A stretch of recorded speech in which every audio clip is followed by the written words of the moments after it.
Hey, Hi, I'm Val. Val. Nice to meet you. Thank you. Welcome to Zerno. Thank you. Good to be here. You want to see the shop? Yes, let's go check it out. All right. So this is our new facility. We just moved in December, and we've been producing the Zerno Z1 and the Zerno Z2 out of here. And this is our assembly facility.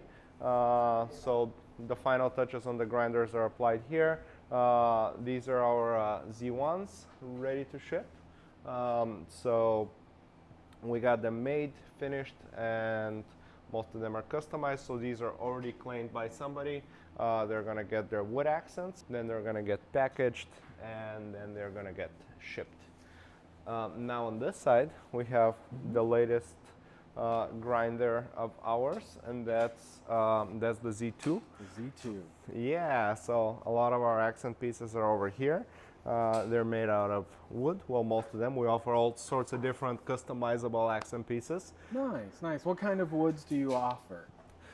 So our standard woods are olive, walnut, maple, and I don't see the oak, but it is somewhere here. Maybe we're, oh yeah, that's the oak. And we have the oak. And for the Z2, we decided to do something special. We actually offer zebrawood with the Z2. So this is pretty much all we got. We got a lot of zebrawood, and we make these in-house. We can see where they're made after. But I can't get my hands on any more zebrawood. So this is literally all we got. So it was a special run, and we did it just for the launch of the Z2. I really wanted to do like an interesting wood with it, Yeah. and zebras always looked very So- cool. This is going to be a limited edition, a limited run for the Zebra. Yeah. Okay, so somebody who's buying the Z2 now, are they able to get the Zebra with their order of the Z2? Or if I already have a Z2, can I get a Zebra now still? Or Yeah, but we're towards the end of it. So we've already made most of it, and most of it is already accounted for. So likely this is going to close out pretty soon. But you know, Got it. we're looking to do other custom woods in the future. You know, that's always something that's interesting to us. And nice, nice. you know, stay tuned for that. Right, right. Yeah. So if somebody is watching right now, you might actually see the grinder that you end up getting with the zebra wood that you chose. This is the assembly station for the Z2. So again, all of these are already claimed. These are pre-sold, and we're getting them out as fast as we can. I know people are going to ask, hey, where's my Z2? We're making sure they're perfect before they go out, but we're also making sure they actually go out. So we make a lot of the parts for this in-house. That's something new that we started doing this year, and that's kind of why we moved to a bigger facility. We really wanted to do this and, you know, maintain higher precision, better tolerances on our parts, better control on our parts, and that's why we started doing it in-house. So one of the first things we made is actually the knocker for the Z2. So this is the knocker. It actually gets all the coffee out of the grinder. It reaches deep inside the grind chamber, and it gets all of the grounds expelled. This was really the last step in making a very low retention coffee grinder. Zero retention, not a thing. I know people use the terms, but there's really no such thing as zero. Right. With this one, people have measured retention down to 0.01 grams of coffee, which is still not nothing, which is still something, but it is very, very low. So we try to get all the coffee out from the previous dose before you start grinding in the next dose. Now, when we talk about precision, you're going to notice that the front surface of this is shiny. Yeah. That's because we actually machine it together with some other parts just to be able to keep your tolerance stack pretty low, and you can get your parallelism, your alignment that way. So we're very keen on that, and in my belief, that actually does get you the consistent grinds that we're known for. Okay, that's amazing. So explain that to me a little bit more. Like, I don't know anything. How does the shininess factor into the precision? So when that's machined in one setup the way we do it, and the other mating part that holds your static part is also machined in one setup, you get a very low tolerance stack on your parallelism, so then your burrs can actually be very parallel to each other when they're grinding coffee. We're talking something down to like 10-15 microns of 10, parallelism. 15 microns of parallelism on the burrs. Yeah. And what kind of challenge was that? How difficult is that? Oh, it's extremely difficult when you start talking these kind of tolerances. You talk, precision machines, like we use Okuma machines. They're some of the most precise in the world. We temperature control things. That room is air conditioned, which a lot of shops are not, because your tolerances are going to change with the temperature. So you start really talking stuff like that. It's pretty crazy.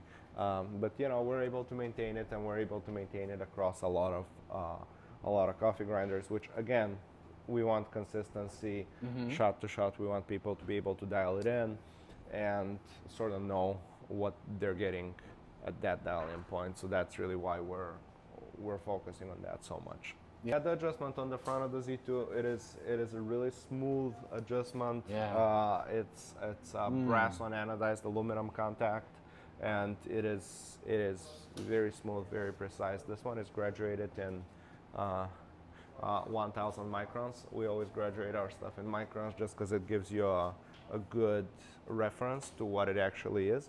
And this is measuring the burr gap, so this is measuring the distance between your burrs.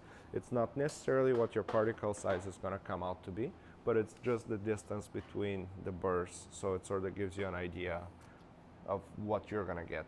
That's amazing. Val, real quick, so somebody who's watching who doesn't really know what we're talking about, and you're just interested in this grinder, you're looking at grinders, you're talking about microns. Micron is like less than a hair, right? Like, yeah, micron is, one hair is, I don't know off the top of my head, but I think they're around 50 to 100 microns. One micron is 1/1000th of a millimeter. There you go. So that's what a micron is. So we're measuring the gap of the burrs in microns, not necessarily the particle size distribution of the grounds that come out. Since you mentioned that, do you want to touch on particle size distribution in the Z2 and what we might be looking at? That really depends on your burrs, and it's something that we're looking to get a little more research into. It's science on its own. We don't have the equipment in-house to do that yet. Nice. But we're thinking of doing our own particle size analysis just so we can see what you're actually getting out of your burrs, which is something that's very interesting to me so far. Everything is taste testing. How does it taste? Plus, right now we use all burrs that we purchase. So we use mostly SSP burrs. We use some other brands, but we rely on SSP's taste tests. So eventually, we're gonna maybe start doing our own and see how that goes. Wow. And that's where the particle size analysis is gonna come in. But particle size analysis is it's only part of the equation. Taste is always king. Yes, absolutely, 100%. You got to trust your palate. Definitely trust your palate. So did you just share with the world that Zerno is eventually going to be making their own burrs? Oh, people have known about it. There's rumors. It's going to happen eventually. We got the equipment. We just need the time to actually focus on it, because everything that we do is pretty well thought out, and we have to actually put in the time in doing it right. So that's really the big trick. Let me show you around the rest Sounds of the great. shop. So assembly here. That's Kailina. She's doing your Z2s. She's working on your Z2s, and the assembly really starts actually on this side.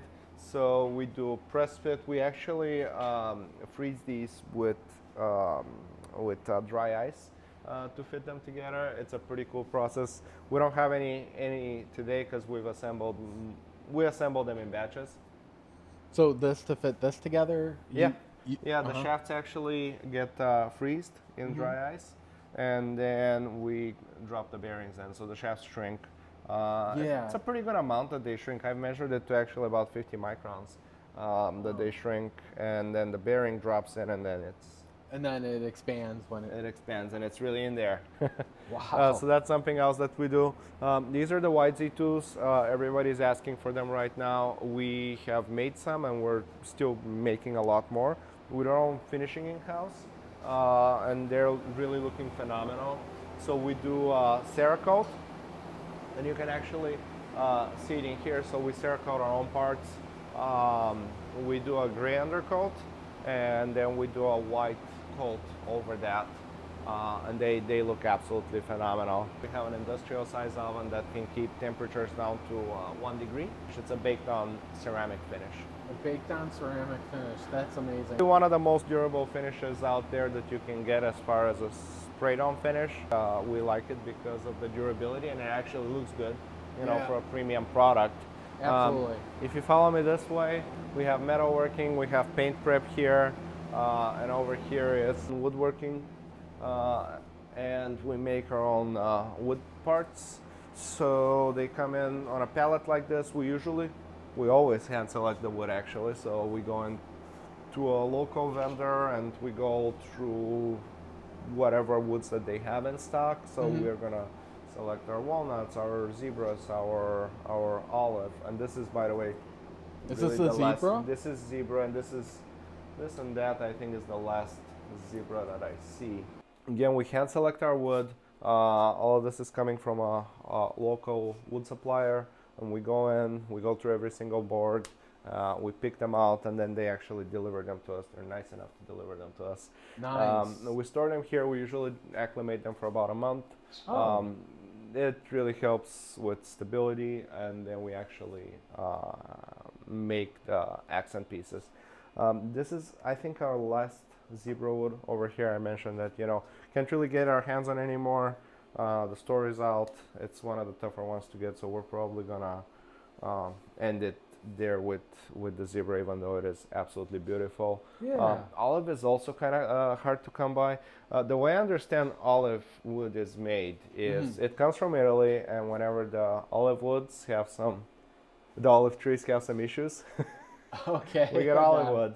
So that's the way I understand that works. It's also a pretty hard wood to work with because it always comes in like these weird shaped slabs, and Oh, okay, yeah. and they have a lot of voids and imperfections, so you know we really got to work around that.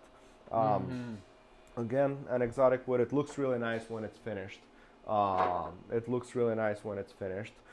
We also have walnut, maple, and oak. Those are our standard woods. Those are American woods. They're easier to come by.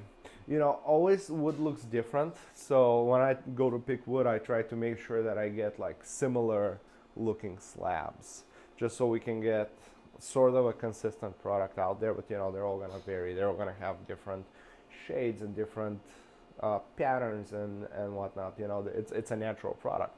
Yeah, right. But yeah, we can make most of all of our wood.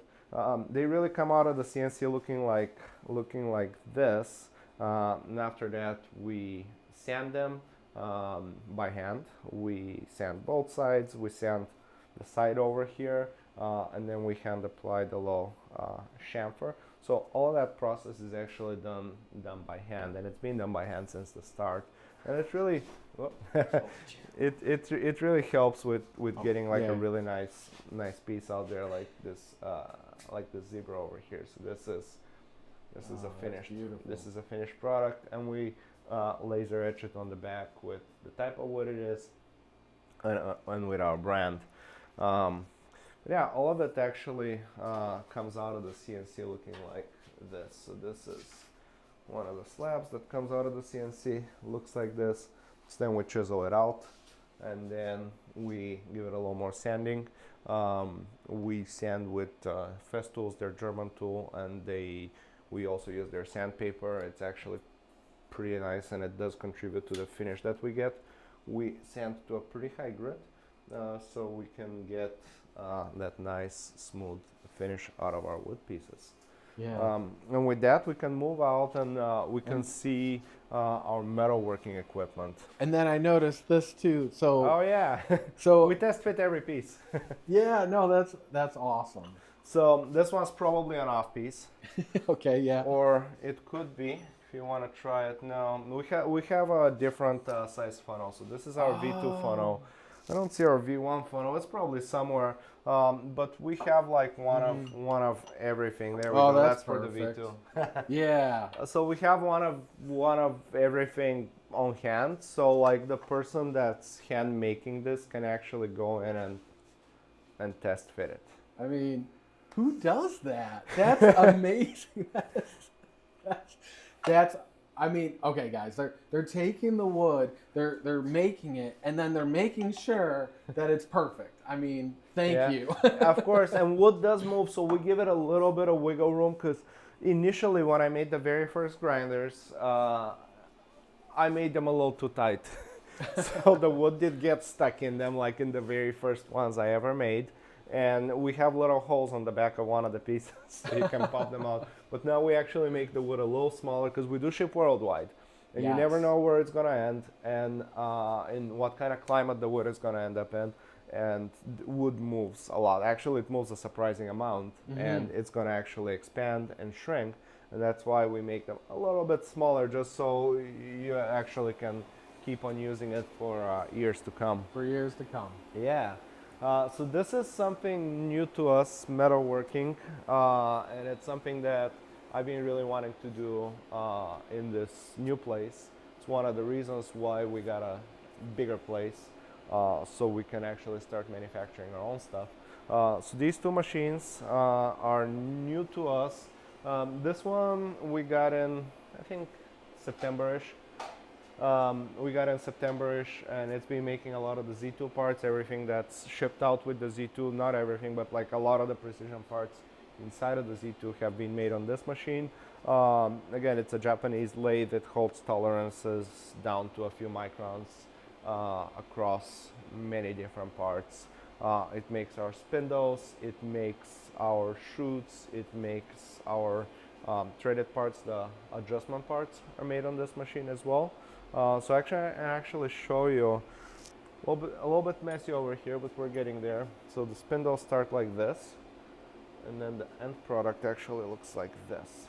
So this is something that we make in-house, and the parallelism on this one is absolutely crazy. So this face and the back face where the shaft sits are sub 5 micron in parallelism. Parallelism. Can you define that? Yeah, parallelism. That's pretty much gonna be the if you drive a plane through this face, and if you drive a plane through the other face, it's gonna be the difference between both planes. And we do measure those with Dow indicators. So we have these Dow indicators everywhere. Oh, somebody set this one in inches. Oh no. We always work in millimeters. He's joking. We work in millimeters, so you can see this one measures down to the micron. So we usually put it on a granite surface, and we actually measure. We rotate it around, and we measure the difference. The parallelism. The parallelism. We measure the difference between different points on the face and the back surface. Got it. So this turns into this. Yeah, there's a lot of material removal there. A lot and of then tools. and then we make sure that the surface, on both sides, is nice, even, And flat. as you can see, not everything turns out perfectly. Oh my gosh, what happened there? I forgot to adjust it. So we usually adjust the height before we run it in the machine, because we do machine this in one setup. I usually adjust the height. I forgot to adjust the height on this one, and I saw I'm taking off more than I wanted to take off, so I just Yeah, this is here as an example of what happens when we forget. We also have a little scrap cup. So these are all of our end mills that eventually they end up in this cup. We work with stainless steel, and stainless steel is a very hard material to cut. So usually we end up breaking a lot of end mills. And the end mill is basically a drill bit? It's like a drill bit. It does a lot of side cutting. They come in nice, neat little boxes before they end up in the cup of doom. They come in like little boxes, and this one Actually grabbed a piece of stock here. Let me see. There we go. So actually this is a drill, but we also use carbide drills. So these are 3-flute drills. You can see them. So these are carbide drills. These are not cheap, but they leave a very nice surface finish on the stainless steel. And they last a little longer than the rest of the stuff in stainless steel. But you can see what the end mills look like. So the end mills have side cutting. So you can cut with the side. And this one is a ball end mill. This one is a very particular shape because it actually makes this little relief over here. So this is how this works. So this end mill goes around. Actually, the end mill stays in one place. The part goes around, but it cuts out this low relief over here. So that's what this end mill's for. This one's no good anymore. They get chipped, and once they get chipped, they usually end up in the cup. The cup of doom. The cup of doom. So yeah, this is our current machine, and this is the one that we're starting to set up. This one just arrived on Friday, so new to us. Very excited about it, and it's really gonna double our production volume. Double your production. Yeah. I like hearing that. That's awesome. That's very exciting. You know, we're growing as a company. We're producing a lot more things, but we also want to maintain that quality, that precision. You know, the stuff that we're known for. So that's really the balance that I'm trying to strike every day. Is how do we keep growing, but it's measured. Yes. How do we keep growing and keep that precision and that quality right where it needs to be? That's what makes Zerno so amazing. We're moving a lot more stuff in-house. We make our own parts. Even your own motherboards, drive boards. Oh yeah, we developed our own drive boards for our servo motors for the Z2. Something that was important for us is that we do, you know, we grind coffee. Coffee is difficult to grind, and you need a surprising amount of torque. You need consistent torque to grind that coffee. So, you know, if your motor slows down, speeds up, while it's grinding, you're gonna get an inconsistent result. That's why we developed our own servo motor drive, so we can actually make sure that everything is pretty much the way you expect it. Yeah. It provides a lot more torque, and it provides a much more consistent result. Also, two side benefits from that. It fits in the grinders, which is difficult because our grinders are, it's a very particular look, and to be able to maintain that look, we do have to develop a lot of our own custom parts. That's why you see some of the knockoffs look a little different because they use off-the-shelf parts. They don't fit in the body of the grinder. It's actually pretty difficult to do that. The other thing is that we were able to develop our driver board where it is universal voltage. So you can plug in our grinders in anything from 100 to 240. Because, you know, we ship worldwide, right? And people travel with their grinders. They love their grinders, so, you know, I wanted them to be able to take them places. It's something that worked out really well, and we're likely going to start rolling that out to our other product lines. Do you want? Nah, we won't go there. I was gonna say, you want to talk about those other product lines? We got exciting stuff coming in the future, but as soon as I start talking about it, then people really want it now, and I really like having the time to actually develop it. I feel like it's what makes Zerno Zerno. Yeah. You know, with the first grinder, I took 2.5 years, you know, building it. I mean, I worked on it every day. Weren't you working full time too before? I have another company, a software company. I'm a software engineer by trade. I've done software my whole life, you know. Really enjoyed it, but I was like, you know, it's time to do something else. Let me show you around the rest of the place. We make our own packaging, and that's something that we're doing from the start. More convenient to do our own packaging since we do make some adjustments to it every once in a while, and I'd like us to have control over it. Quality is also different. So these are our two laser engravers. This one is a metal engraver, so this one does stuff like the dials. So all the markings that you see on the grinder itself are made on this laser. This is a sample dial. We always have some scrap pieces laying around because we gotta try out our different settings. You can see how many times we've engraved 500 because we weren't super happy with how it looked, so we tweaked the settings a little bit. There's a lot of settings to be tweaked on a laser. And this is a MOPA fiber laser, which means that there is one extra setting to be tweaked. But it's really how we get a lot of the colors and it's really how we get a lot of the black on stainless steel with the MOPA laser. So you can control the frequency, but you can also control the pulse width of that laser pulse. So that's what's special about this one. But in general, it's a fiber laser, and it works on metals really well. One next to it is a CO2 laser, and this one works on organic materials, and we use it for our wood bits. So the wood is actually engraved on this laser. This is the Cerakote, by the way. You can feel it. You can feel how that's smooth it smooth. is. Oh my God! Right? Wow. It's a ceramic coating, so it's not regular paint, even though it looks like it. Is this specific to the Z2, or is this a Z1 too? It's a Z1 thing. We used to do powder, but powder got everywhere. When did you switch to the ceramic? About a year ago, but it really took place like mostly in this building. So this has worked pretty well. That's awesome. I'm very happy. I want to do custom colors eventually, but you know, time. Wow, custom colors. That'll be cool. I like that. That'll be cool. All right, so yeah, this is the driver board for the Z2, and you can see there's a lot of tape with little notes on everything. we use a lot of blue tape. That's kind of our staple here. So everything is labeled because you know it goes through different hands, different people touch it, and they're like, okay, this one something or other, and it's like there's a note on the grinder. Perfect. You know, they're all hand assembled. So this is the driver board. This is the motor, by the way, massive motor for the Z2. And this is the driver board that we created.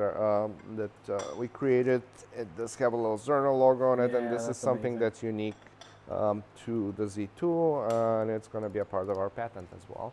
The Z2 has 3 boards. It's got 1 interface board in the front and 2 driver boards on the back, and it's really unique to the shape, just so everything fits well in the grinder. On the front, something interesting. First of all, we use high quality switches. So the toggle switch is actually super nice, high quality. It's got a really good click to it. It's a brand name. We usually go with the same brand. They're fairly expensive, but they actually look and feel great. So we've stuck with them. It's the same switch on the Z2 that we use on the Z1. Different model, but the same really concept and brand. Another thing that we did for the Z2 is actually this RPM knob over here. It's something that we created ourselves. So it's got a little bowl detent and little grooves in the stainless steel shaft, just so you can actually get your grind dial, your RPM dial positions that way. Sounds good, it feels really good. It's a really nice tactile feel. And also the knob over here is something that we engrave on that laser. So we engraved the RPM around the knob. Oh, nice. There's a little knob to coilovers over here. It says RPM X100. But this black color on stainless is actually pretty tough to get, and it's why we have that MOPA fiber laser to be able to do that. Yeah. Now, all your engineering background really helped to design this drive board and everything, and the software background too. Like I look at most of the software that goes on this board, even though I'm not the one writing it. We have experts writing it. Motor driver software is very different from regular software, and I've talked to motor people, and I'm like, I don't really understand everything that's going around. I can read the software, no problem, but I don't get everything. And they're like, yeah, we get that a lot. You know, like our stuff is pretty. It's pretty unique, like they use special algorithms and stuff like that. You look over it just to kind of see what's going on. You are in every little step of the process. You know what's going on. If you don't understand it, you're like, that's okay, but I see it. I can ask questions. Yeah, I can ask questions. I don't understand. If they explain it to me, I get what's going on. Maybe I can make suggestions, you know, good semi-coherent suggestions. Nice, nice. Well, thank you for showing us that as well. Yeah. And with that, let's get upstairs.